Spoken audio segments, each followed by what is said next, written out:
सभी को नमस्कार। इस वक्त हम लोगों के साथ में अलेक्स राजन सर है, जो newly elected chamber of commerce northern middle Andaman का प्रेसिडेंट हम लोग के साथ में है।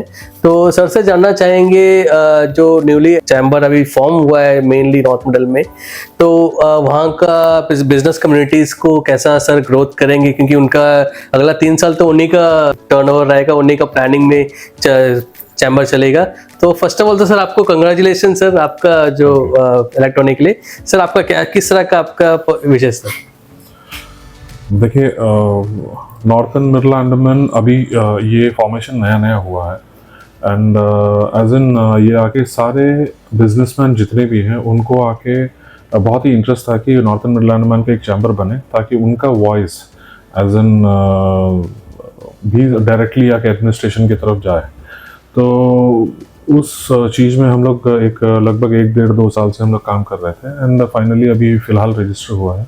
अब इसके बाद में हम लोग एक मेंबरशिप ड्राइव में जाएंगे और उसके बाद में हर एक जन का जो मुद्दा है उस चीज़ को हम समझेंगे और फिर हम लोग एक कंक्लूजन में आएंगे कि क्या क्या चीज़ को हम एडमिनिस्ट्रेशन के सामने रखना चाहिए, ताकि हम लोग को ठीक तरह से जो रिक्वायरमेंट है उसको ठीक तरह से पूरा कर सकें। क्योंकि बिजनेस है तो business definitely business and trade के लिए ये northern middle Andaman chamber of commerce बनाया गया है, तो उस चीज़ को हम लोग करना चाहिए। सर क्योंकि आप प्रेसिडेंट बने हैं तो आज का दिन में आपको बारे में सर्च करेंगे, तो आप एक शॉर्ट में आपके बारे में बताइए सर। मेरे बारे में शॉर्ट में बताना, मैं टूरिज़्म से हूँ, लिंक्ड हूँ और इन द ईयर 1998 से मैं टूरिज़्म में हूँ, बिजनेस में हूँ। और 98 में हमारा सबसे पहला रिजॉर्ट था प्रिस्टीन बीच रिजॉर्ट, डिगलीपुर नहीं सॉरी हैवलॉक में था। फिर हैवलॉक में रहता हुआ हम 2003 में हम डिगलीपुर में भी प्रिस्टीन बीच रिजॉर्ट शुरू किए। तो वो है हमारा जर्नी। तो जर्नी में तो काफ़ी चीज़ हम लोग देखे हैं, राइट फ्रॉम टूरिज़्म को कैसे डेवलप करना क्या है और डिगलीपुर में कैसे डेवलप करें। तो there is lot of things, ये बड़ा वास्ट टॉपिक है, इसमें बात करें तो बात करते रहेंगे। तो बेसिकली मैं टूरिज़्म से ही जुड़ा हूँ, उसी में एजुकेटेड हूँ और उसी सेक्टर में मैं लगा हूँ। तो चल रहा है अभी डिगलीपुर। सर आप कहाँ से है सर? आप मतलब नॉर्थ मिडिल से कहाँ से है, फिर पोर्ट ब्लेयर? मैं पोर्ट ब्लेयर का पैदाइश हूँ, यहीं का बॉर्न एंड ब्रॉट अप हूँ, यहीं पे पढ़ा हूँ। फर्दर एजुकेशन के लिए मैं चेन्नई जाके पढ़ के आया। फिर उसके बाद में as an like investment prospect के लिए मैं डिगलीपुर में जाके इन्वेस्ट किया, एक रिजॉर्ट बनाया। अब रहते रहते 21 साल हो गए, तो अब लग रहा है कि वैसे डिगलीपुर भी मेरा पार्ट बन गया है। जी, तो सर अभी हम लोग स्टेट जाएंगे। अभी चैम्बर ऑफ कॉमर्स जो नॉर्थ मिडिल में जब इसमें आना है, स्टार्ट हुआ है, तो सर आपका हिसाब से अगला 3 जो प्रायोरिटी में आप किस तरह का डेवलपमेंट इंफ्रास्ट्रक्चर में और किस तरह का सपोर्ट में आप काम करेंगे सर? 3 प्रायोरिटी मकसद आपका। देखिए, पहला तो टूरिज़्म है। टूरिज़्म में हम first of all tourism northern middle बोलने से आप अगर डिगलीपुर जाते हैं तो सिर्फ रॉस एंड स्मिथ आइलैंड ही एक चीज़ को हम लोग लेके प्रायोरिटाइज करते हैं टूरिस्ट को दिखाने के लिए। पर देन वहाँ पे वो एक नाइट का स्टे होता है, जिसकी वजह से वहाँ में इन्वेस्टर्स भी इन्वेस्ट नहीं करना चाहते हैं। तो अब हम क्या करना चाहते हैं कि वहाँ पे जैसे मिनर्वा भी आइडेंटिफाई हुआ है, वहाँ पे वाटर स्पोर्ट्स करने के लिए उस जगह पे वाटर स्पोर्ट्स एक्टिविटीज़ को कैसे बढ़ावा दिया जाए, एडमिनिस्ट्रेशन से कैसे सपोर्ट लिया जाए, ये सब हम कोशिश करेंगे। वैसे भी हम ऑलरेडी काफ़ी चिट्ठी लिख चुके हैं और उसमें कार्रवाई भी हो रहा है मिनर्वा बे को लेके। And then next Ross and Smith island हो गया, जहाँ पे हम इको टूरिज्म को प्रमोट करना चाहते हैं, जैसे कि no motor activities, so that वहाँ के जो इको सिस्टम है उसको डिस्टर्ब ना हो। जैसे टर्टल्स हो गए, ये सब आके वहाँ में रेस्ट करते हैं, उसको डिस्टर्ब ना हो। जैसे कायाकिंग हो गया, स्नॉर्कलिंग हो गया, ये करवाने का। एंड देन जो भी इको टूरिज्म से लिंक्ड है, जैसे बर्ड वॉचिंग, आपका स्टार गेजिंग, और ये सारे चीज़ के लिए बहुत ही अनुकूल है। कालीपुर बीच हो गया, लेमिया बे बीच हो गया, एंड देन टर्टल नेस्टिंग, ऐसे बहुत सारे यूनिक चीज़ हैं जो कि वहाँ पे होते हैं। तो इसको उजागर करना और इसके लिए क्या रिक्वायरमेंट्स है, पैरामीटर्स क्या है, ये सब आके एडमिनिस्ट्रेशन के साथ में मिलके उन तक पहुंचाना ये खबर, और उनके साथ में मिलके जितने हद तक हो सके इसको जल्दी ही प्रमोट करना है। ये हो गया टूरिज्म के लिए। एंड देन आपको जैसे शॉपकीपर्स हो गए, जितने भी ट्रेडर्स हैं, वो ट्रेडर्स का क्या क्या इश्यूज है, तो वो इश्यूज के ऊपर उसको आइडेंटिफाई करना और उनको स्मूथली कैसे कर सकते हैं।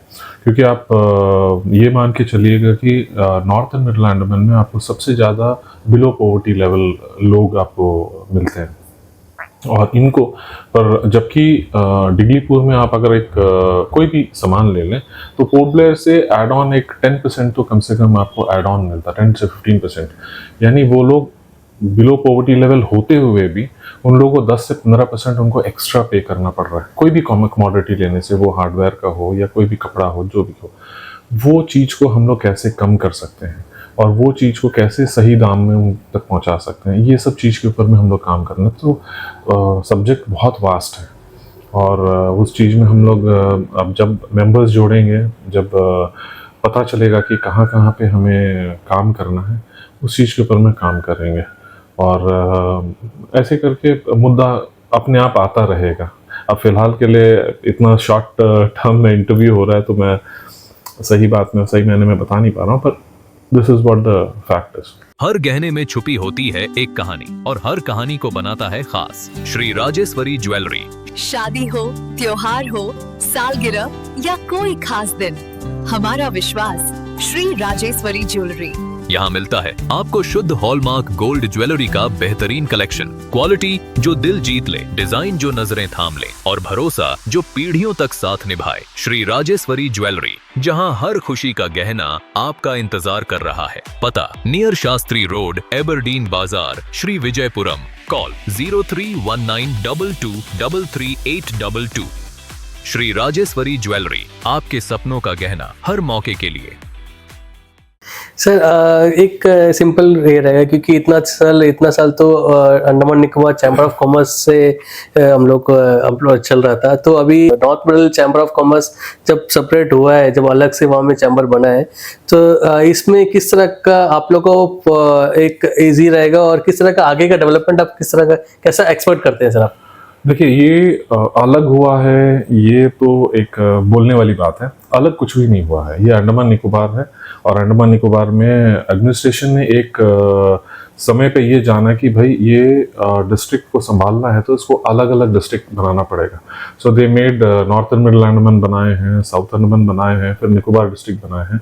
तो अब 3 चैम्बर ऑफ कॉमर्स है। निकोबार चैम्बर ऑफ कॉमर्स जो रशीद सर देख रहे हैं, और अंडमान चैम्बर ऑफ कॉमर्स जो शेखर सर देख रहे हैं, and then northern middle Andaman chamber of commerce. ये एक दूसरे से बिन बोले ही लिंक्ड है।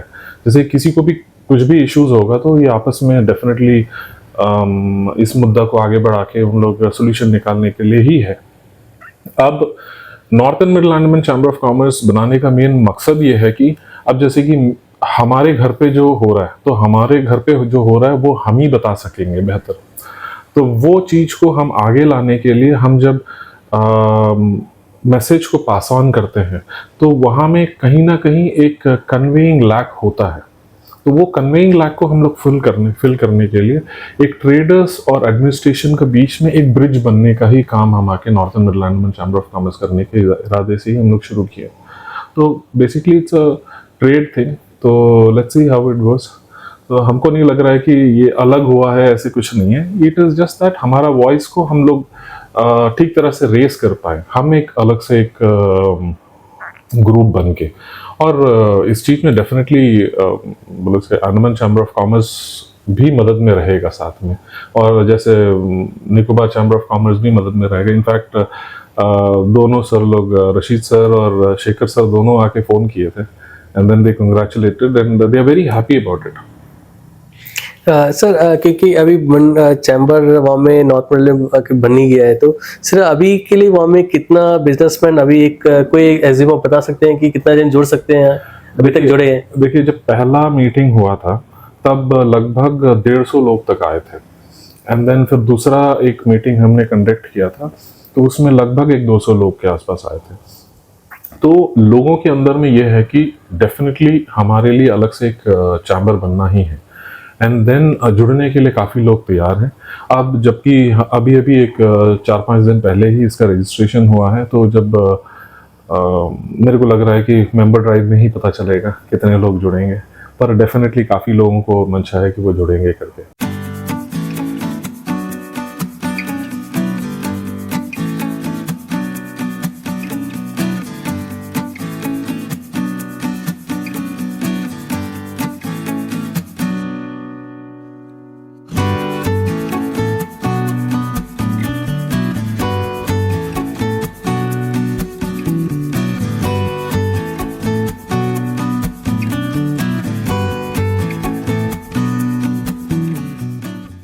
सर जो भी बिजनेस फॉर्म में चल रहा है आज का दिन में, तो देखा जाए कि नॉर्थ मिडल में बहुत सारा इश्यूज भी है, पॉजिटिव भी है, इश्यूज भी है। जैसे आपने टूरिज्म सबसे पहले आपने इंक्लूड किया आपका जो आगे प्रायोरिटी में, उसमें हर बिजनेस में नेटवर्क कनेक्टिविटी जो है सबसे बड़ा एक इम्पोर्टेंट रहता है, और वो लैक करता है नॉर्थ मिडल अंडमान में एक तरह का नेटवर्क कनेक्टिविटी, जो एक इशू अभी आज का दिन में चल रहा है वहाँ पर। तो उसके बारे में आपका क्या राय है, और बताइए। नेटवर्क एज इन किस नेटवर्क? रोड नेटवर्क हो गया सर, कम्युनिकेशन, जो भी नेटवर्क, सभी नेटवर्क का। देखिए, कम्युनिकेशन में यस अंटल रंगत तो आया है, एंड देन जो वहाँ पे जो बैंडविड्थ मिल रहा है वो बहुत कम है फॉर श्योर। एंड इस बारे में बातचीत भी हुआ है, एंड वो काम कर रहे हैं, अंडरग्राउंड केबलिंग सब कर रहे हैं, काम कर रहे हैं, तो sooner it should be resolve. और रोड का जो मामला है, रोड में देखिए ऑलरेडी जो हमारे यहाँ के सबसे दिग्गज हैं, जो सबसे बड़े पोस्ट में जो हैं, जैसे कि एलजी सर हो गए, सीएस सर हो गए और एमपी सर हो गए, ये सभी इसके लिए चिंतित हैं और सभी लगे हुए हैं। अब और NHIDCL भी काफ़ी काम कर रहा है, अभी बारिश की वजह से शायद नहीं कर पाया था, पर काम कर रहा है। जहाँ तक हमारा ख्याल है कि 2027 तक ब्रिज रेडी हो जाना चाहिए, एंड देन रोड का काम भी लगभग पूरा हो जाना चाहिए। यस ऑफ कोर्स ये रोड की वजह से काफ़ी दिक्कत है। अब इसमें हम ज़्यादा टिप्पणी इसलिए नहीं कर सकते हैं क्योंकि ऑलरेडी जब जो हायर अथॉरिटीज़ हैं वो इसके लिए कोशिश कर रहे हैं, तो हम इसमें बहुत ज़्यादा तो कुछ टिप्पणी तो नहीं कर पाएंगे। यस ऑफ कोर्स ये रोड के वजह से हमारा कॉस्ट हाई हो रहा है वहाँ पे, और रोड की वजह से गाड़ियाँ आना बहुत दिक्कत हो रहा है, टूरिज्म काफ़ी इम्पैक्ट हुआ है, एंड ट्रेड काफ़ी इम्पैक्ट हुआ है। बट देन इसका सोल्यूशन रोड बनने से ही निकलेगा, जब सब लगे हैं तो there is no much of a thing to से।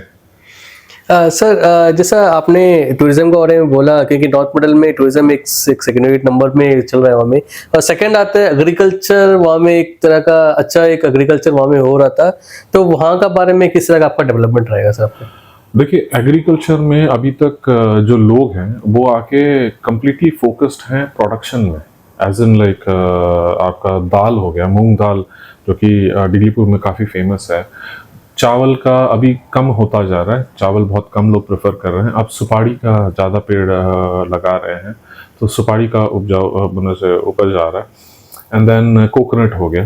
तो ये सारा चीज़ वो कर रहे हैं ऑलरेडी, एंड ये आके बहुत अच्छा नंबर में भी कर रहे हैं। तो सबसे पहले तो ट्रेडिंग में उनको सबसे बेस्ट रेट मिला जाए, ये हम कोशिश करेंगे। एंड देन सेकेंडली, ये जिनका भी बाई प्रोडक्ट्स हैं, जैसे कि फॉर एग्जांपल अभी एक सुपारी पत्ती है, तो उससे जो प्लेट्स बन सकते हैं, या इस चीज़ के ऊपर में हम चाहेंगे कि ग्रास रूट लेवल में काम करें। एंड जितने भी हम लोग आके बाई प्रोडक्ट्स जो निकाल सकते हैं, उसको कैसे मार्केटिंग करना है, वहाँ में कैसे ट्रेड इम्प्रूव करना है, इसके ऊपर में हम लोग डेफिनेटली वर्क करेंगे। और उससे हम लोग फार्मर्स को कितना बेनिफिट हो सकता है वो हम देखेंगे। ये सिर्फ फार्मिंग के लिए ही नहीं, इवन फिशरीज के लिए भी हम डेफिनेटली हमारा जो ग्रुप है इस बारे में भी हमने डिस्कशन किया था, तो we would definitely work on it. तो यूथ्स को और मेनली वुमेन एंटरप्रेन्योर को आप किस तरह का इंकरेज करना चाहेंगे सर आप? देखिए, यूथ और वुमेन एंटरप्रेन्योर को तभी आप इंकरेज कर पाएंगे जब आके आपको क्या प्रोडक्ट मार्केट में सेल होगा, या वो नॉलेज आप उनको दे पाएंगे, और उनको उस सेक्टर में उनका स्किल को डेवलप किया जाए, तभी जाके आप उनको डेवलप कर पाएंगे। तो वो तभी होगा जब हम आइडेंटिफाई कर पाएँ कि कौन सा चीज़ उनको चाहिए।